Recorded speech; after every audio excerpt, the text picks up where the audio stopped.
Hi, it's Ross from Moshville Times here, and I'm with Jamie from Tigercub. How you doing?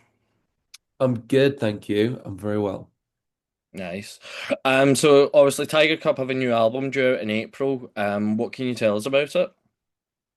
Well, it's Tiger Cub's fourth record. It's called Nets to Catch the Wind.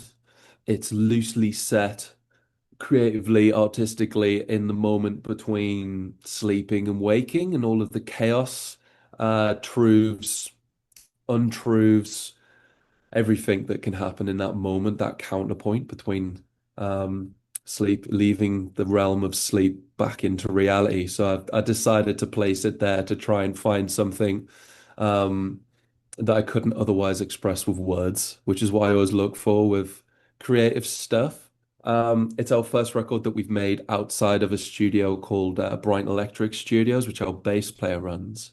We've made our last three records there, and this is the first time we've sort of flown the nest and gone somewhere else. And we made it at Rockfield Studios, Hmm. which was amazing. And that was during the Oasis reunion shows, the final Black Sabbath shows, and we're in the coach house in Rockfield. And for those who don't know, that's where Definitely Maybe was recorded. And I don't think Sabbath made any records there, but they did rehearse there a lot and like recorded there. And Ozzy and the band, there's Kingsley, the guy who owns Rockfield, who like obviously people that know and have seen the documentaries and stuff will already know all of his stories, but he's some great ones about, Ozzy fucking he slept in this particular chalet and stuff like that. So that was sick to kind of, go through some kind of musical homage, and I think that fed itself into the moment of recording that we all put ourselves into. We also tracked it like more or less live with minimal overdubs in an effort to try and make find something more using a lot less. So Hmm. hopefully that's a nice little introduction to some of the talking points of the interview. Hmm. And also like while we're on the subject of Rockfield, obviously it's also got the piano that Bohemian Rhapsody was recorded on. Like, let's be real here. Totally. Not just that, they have the Don't Look Back in Anger piano in the coach house. And on both of those pianos, you play those passages of music and it's that, you know. Mm. Like a lot of people, it's very easy, especially in this world where plugins and like production software and stuff are like marketed so heavily to creative people because we all, the music industry shrunk and people can't afford to make really expensive records anymore. So you kind of get lost down the rabbit hole of like, oh, well, if I put this EQ on this thing, then that'll make it sound like the records that I love.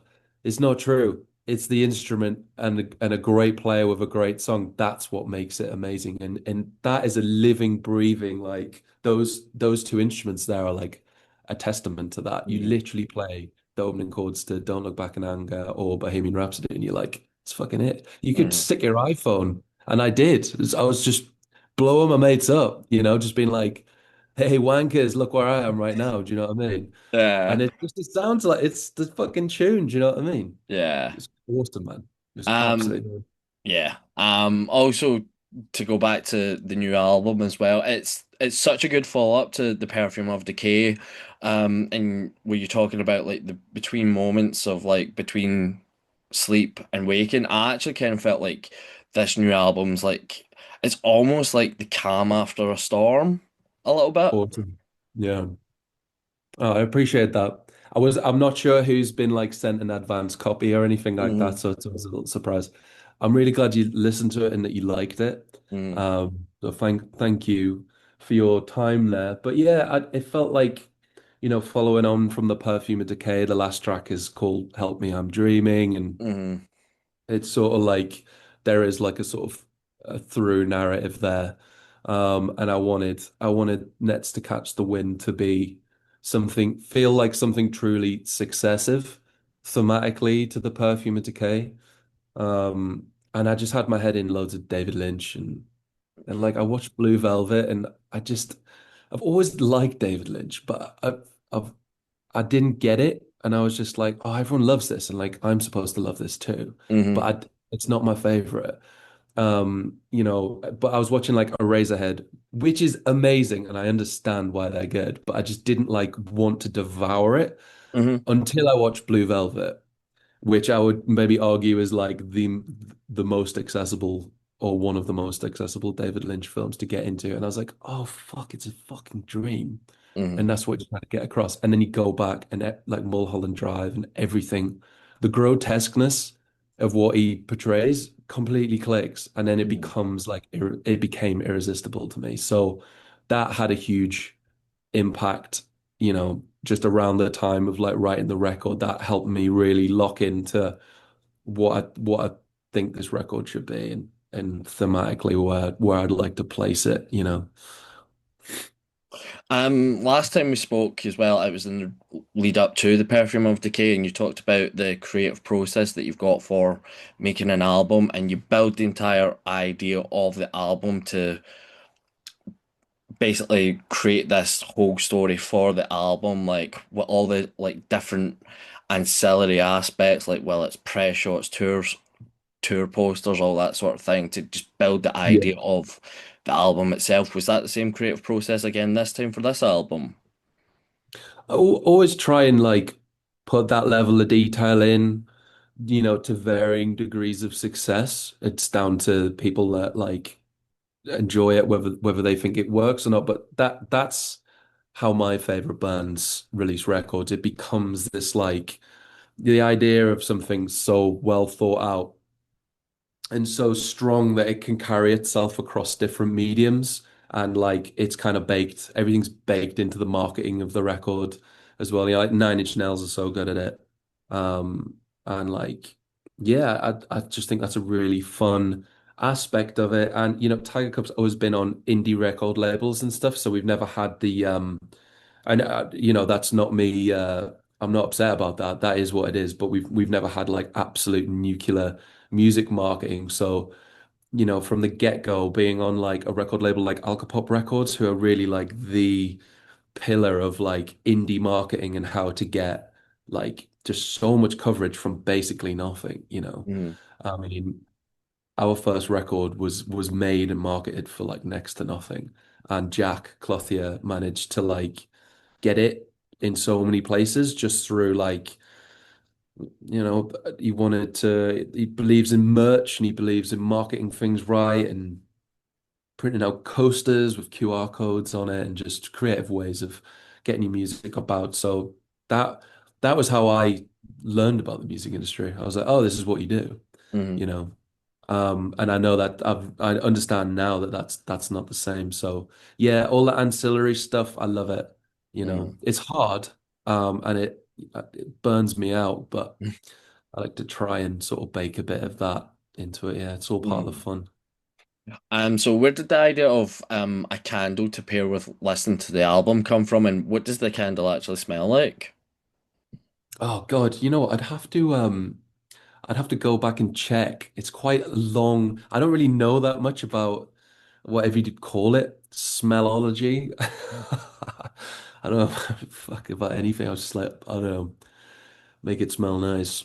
Um, that was more like I just you always get asked like, what are the merch items gonna be and what are the bundles gonna be? And I just thought it would be nice to create like a listening package, like some Mm. accoutrement that facilitates the ceremonious listening of a vinyl record because that's the thing that we love as like massive music fans. Like everyone says, oh, the reason why vinyl's better than streaming is because you, the process, you pull out the cover, the artwork, that's the first impression in a Hmm. sleeve, second record, and then that little noise when the needle hits the fucking wax, and then that little quiet bit, and then you're in, and then you've got 15 minutes. Maybe you go and have a fucking cigarette or whatever, flip the record, or roll another joint and then you're in again. And all of those steps make it better, Hmm. and that's what physical media has over streaming. So I just thought, well, how do I extend that? And like, wouldn't it be great to have, a nice print, maybe a lithograph, poster with some handwritten lyrics on that you can look at alongside the album art. And then another sense can be engaged, the sense of smell. Mm. I wish I'd have done that for the Perfume of Decay because you could have put something like rotten in the wax or something like that. So it was like really disgusting while you listen to the record. But Oh. that's kind of yeah, I couldn't really attribute a candle in any way artistically to the themes of the record, but I thought a listening pack, that's quite a Mhm. cool thing, you know. Yeah, for sure. This album again was produced by Tom Dalgetty. What is it about him that makes you keep going back to work with him? Yeah, I think we're actually his like longest standing client. I guess that I mean that's a gross way of putting it, but Mm. for want of a better word. Yeah, did a record of him for the first time in 2014, so that was fucking a scary amount of time ago now. Um, but yeah, like what would always happen was like our second album as Blues Indigo was a car crash. The guy who engineered that and co-produced it with me, like me and him clashed massively. There was a little bit those I don't know how much I can really say, but that went south fucking disastrously. Threatening to delete the fucking masters and shit like that. It was like it got really bad. So like Dalgo stepped in to save the record.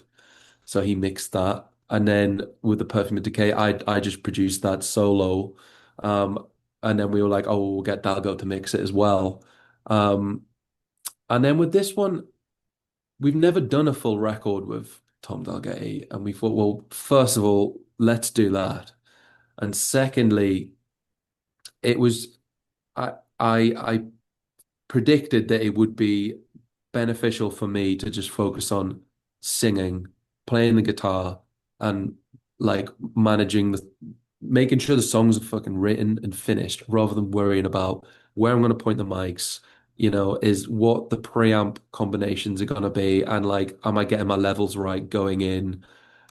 Are my ears fatigued? Am I making good decisions?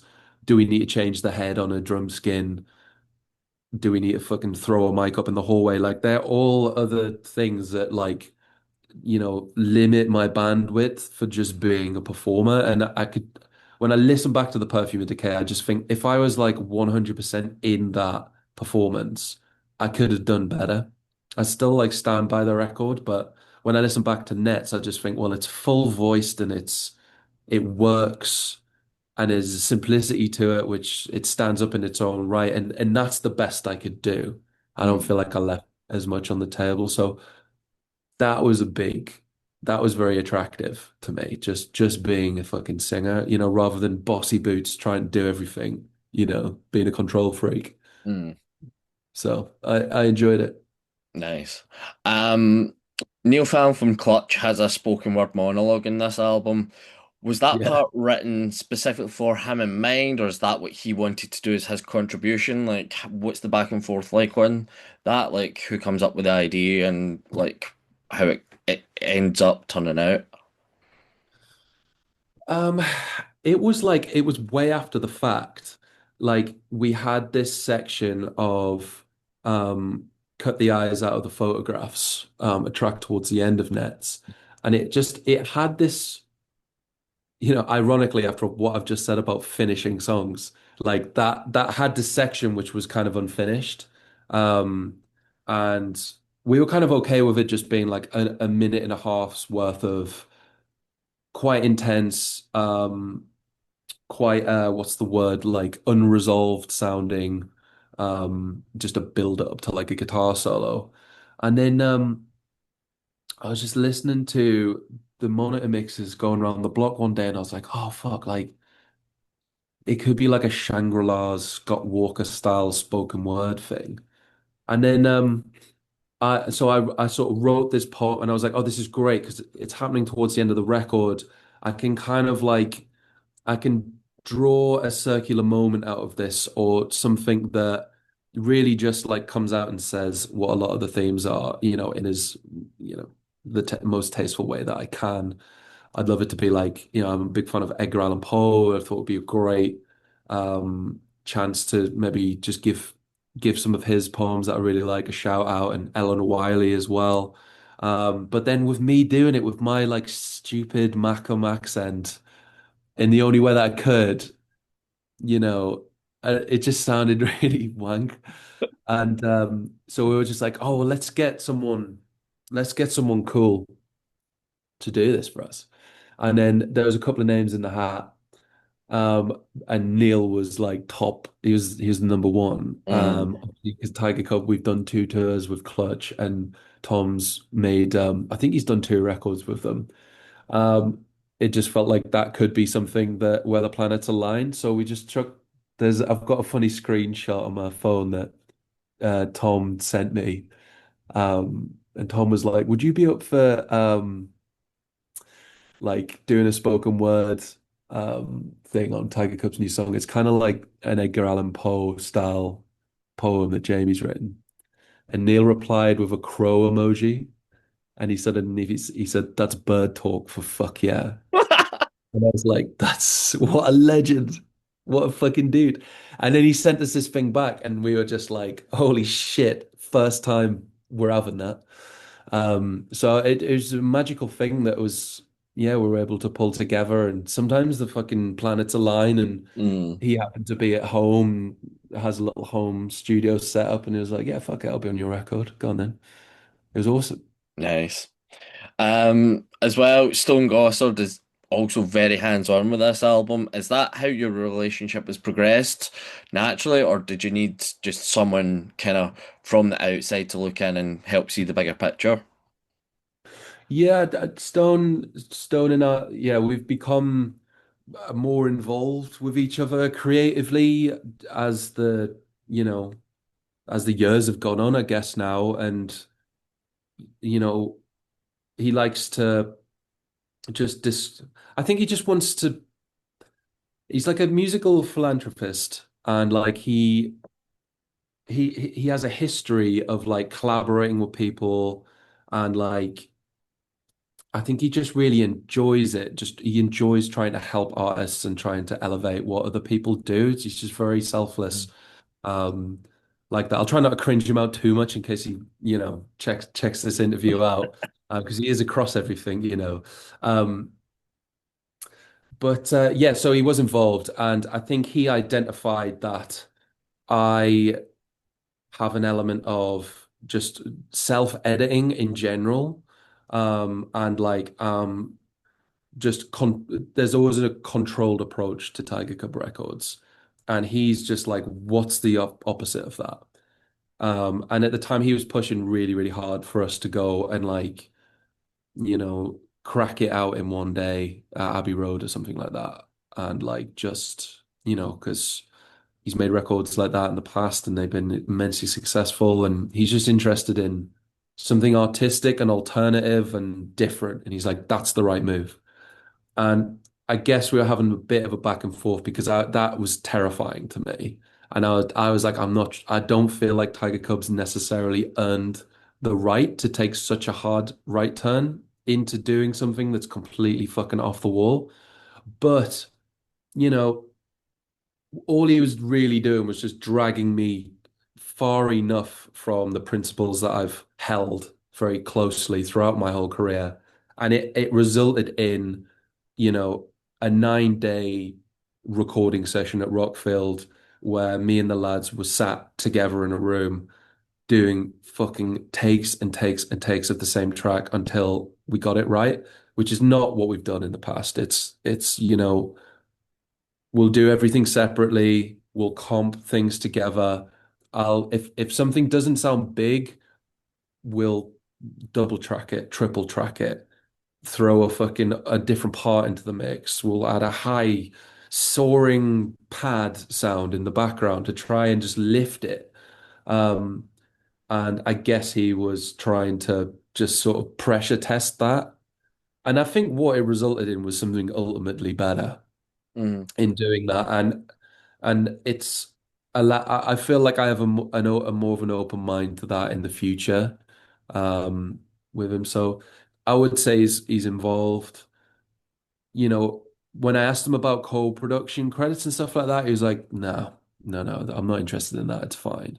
Um, so I think he just enjoys the sort of game of throwing ideas back and forth, and he's already kind of at it now. You know, he's sort of like talking about new music and demos and songs that I have that got left off the record and what we're going to do with them and how we can start to do stuff that's different to how we've done it before. Well, actually, even one thing you saying was like, I don't need to write demos for anything new. You guys should all write it together in the room, and you should get used to enjoying writing over someone else's part or someone else's thing. So, he's definitely a guiding hand um in my career, which is so amazing. I'm so grateful for, despite like, having a sort of knee-jerk fear response sometimes to what he's suggesting, because he's like, go just jump off the cliff and just see what happens. Hmm. That's where amazing things happen. And I should fucking listen to him because who am I to disagree with him? Yeah. Yeah, Done a record with Neil Young shit. It's wild, the shit that he's done. yeah, Um, so he's involved, and I'm so grateful that he even gives a shit. That in itself is quite something, you know. yeah, absolutely. Your fans managed to get in and pre-order the album early. How does it feel to have such passionate fans that they basically hack a website to get the pre-orders in early? It's so good. It's so good. Yeah, like life affirming to see that response. And just like yeah, rediscover time and time again that there's an appetite for what we do. And I think people enjoy the sort of cryptic like cat and mouse game that we sort of tend to play when we're teasing a new record. I know like um a lot of fans of Tigercub are also fans of like Queens of the Stone Age, and they like to do little treasure hunt things. And Hmm. I think that for rock fans of rock music are quite into that sort of ARG puzzle based cryptic teasing thing. That seems to really impassion and ignite fan bases, and it is exciting. So I'm really glad that we get to take part in that culture, and there's enough fans that give a shit for them to fucking crack the password on our website, and then to get in and then be met with a product that's on sale and then to sell it out like that's amazing. That's an Hmm. amazing thing. Um, so immensely warm and grateful for that. And yeah, the fans have been able to get something extremely limited that's just for them. Obviously they parted with their own money for it, but hopefully, the juice is worth the squeeze there. That's a great way of putting it. What was the impetus for putting out the Perfume of DK Redux version a little while back? So we were we'd done a fuck ton of a tour of America promoting the Perfume of Decay. Um, and we ended up just like we had I think it was Creep On Creeping On by Timber Timbre became like just the soundtrack to our long drives through like the sort of Rust Belt of America and just these insanely fucking Hmm. vast expanses of nothing that you get to encounter when you do these things. And we ended up doing an acoustic install in Seattle, and we just organically put together a little acoustic show that just wasn't me like struggling through an acoustic unplugged set of songs. It's just like, how many times have we seen that? It's just, do Hmm. we really need that? So what we ended up putting together, Jalex, our drummer, was playing like electronic pads on his SPD. They were sort of like 808 samples that were like affected and treated. And we just, the arrangements to certain tracks kind of fell out. And then it ended up kind of sounding a little bit like Portishead and Hmm. like some groups that we really, really fucking love, like Portishead, like Dummy by Portishead is really that's probably a top five record for me of all time. Um, so I mean, I guess with like Stone's Pearl Jam have done Redux things in the past, and Stone had done like a remix of one of our singles, and it just all naturally came together. So we thought, well, look, this is an interesting spin rather than doing like an acoustic version, an unplugged version of a rock record. Hmm. Let's just like completely, rearrange these songs so they're unrecognizable, and hopefully that could be a testing ground or a proving ground for these songs to see how good they are and if they can stand up to a completely different arrangement. So it'll be like, well, sometimes I listen to a song and I'm just like, do I like this song because the snare sounds fucking great on it? Do you know what I mean? Or is Hmm. it a great song? And that could be someone else's song, that could be our songs. I just wonder about that. Um, and the best songs can always they can be covered over and over again in different styles, and it just totally holds up, and Hmm. it's still amazing.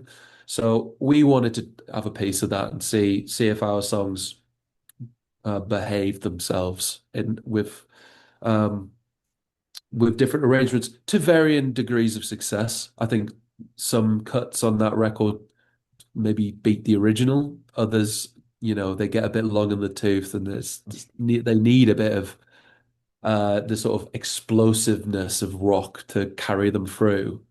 Um, so yeah, it was quite an organic like way that came about. And one great thing about Loose Groove is they just thought it was a great idea. They wanted it to exist in the world, so they just gave us kind of carte blanche to do it. Obviously, we didn't record it in Rack Studios or anything like that. We did it at Brian Electric, but it was really great of them to fund it.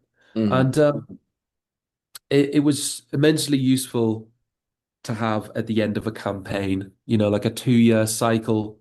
Towards the end of it, you kind of, unless you're up for Grammy nominations and shit like that, you're kind of scraping the barrel a bit.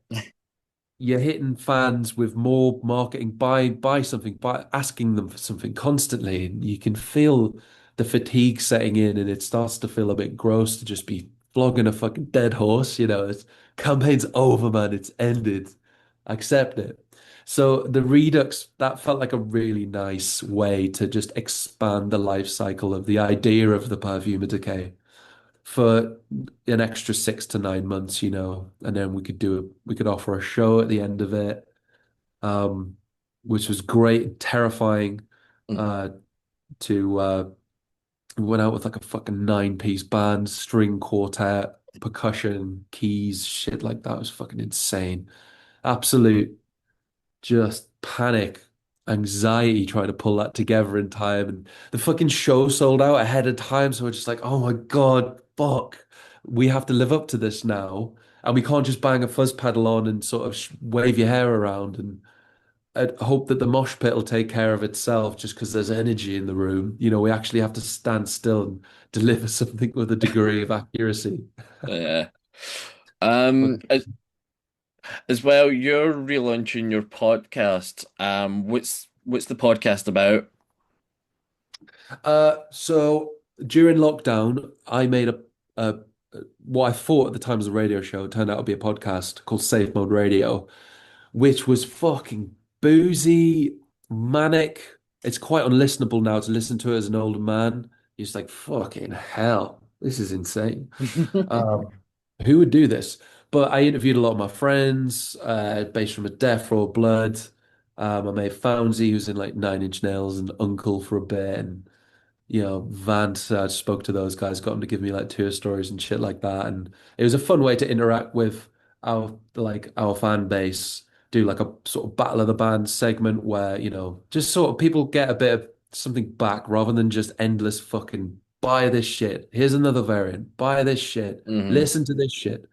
Just like what can we give them back? And ultimately it turned into something that was like fan built because I couldn't think of ideas for segments. So I would just put out a smoke signal on Instagram stories, just ask me some shit. It can be crazy, insult me, Mm. anything you can think of. And then these segments were born out of it, and it ended up becoming a show.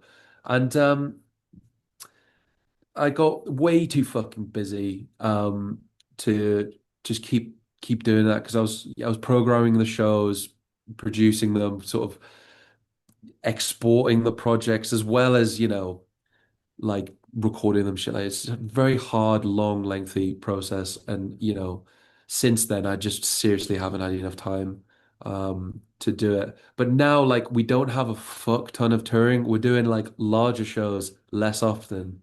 Um so I just thought it'd be a great opportunity to come back. And being on Loose Groove through Stone and Billy and Regan, I do have this like strange access to absolute A-list rock stars. Hmm. So on my first episode, which is not out yet, I spoke to Josh Freese, Nice. who's like Nine Inch Nails, Foo Fighters, fucking Weezer, the whole fucking shebang. Yeah.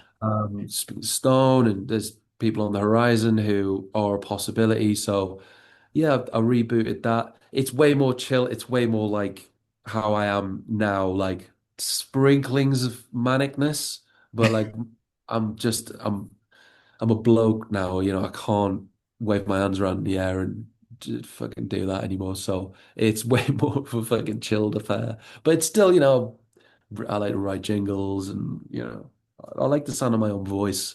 So it's just basically that. And then with a fucking pretty sick interview at the end of it. So yeah, coming back soon. Once I can, Nice. the file for the first episode is 40 gigs. And because I'm filming it as well in 4K. It's more like a YouTube thing now. Right. Uh, so I'm just fucking really struggling to just get it online at the minute. It's really hard. So Nice. if I manage to do that, then people might be able to listen to Cool. it. Yeah. And finally, what's in store for the rest of the year for the band? So we have a show at Coco in London. That's happening on the 26th of March. By far the largest headline show that we've ever done. The last one we did, we did Oslo, which sold out, which was great for the Redux, and then before that, for the Perfume of Decay, we did the Islington Academy, which was great. But then we realized Islington's about 600. We realized, oh, well, we did 800 tickets in Brighton, and we did 600 in London, and the surrounding areas were, we did good ticket sales there. So we thought, well, why don't we do like a mega show at Coco, and like people from Brighton, if they want to get the train up to, a prestigious venue, and we can all have like a big party together. So that's kind of the thought process behind that. And then we're going to do the same thing in New York and LA as well. And then there's things there's things afoot in the meantime, which aren't can't be announced yet. Mm. But we're gonna do those shows, and then we're gonna get back on the fucking, the bandwagon, and fucking kill ourselves on tour again for forever. So yeah, that's Nice. where we're at. Yeah, Brilliant. man. Well, thank you very much for your time again, Jamie. It's been good to catch up with you again. Yeah, you too, man. Yeah. Obviously the album's out in a couple months. I've been listening to it. It's absolutely killer. Well, So I thank can't wait you. for everyone else to hear it. Oh, cheers, Ross. That makes me feel so happy, dude. Thank you for listening. No worries. Well, thank you for your time. No worries, man. Hopefully see you at some point for a bit. Yeah, absolutely, for sure. Nice one, dude. Cheers. Ciao, ciao. Bye bye. Ciao.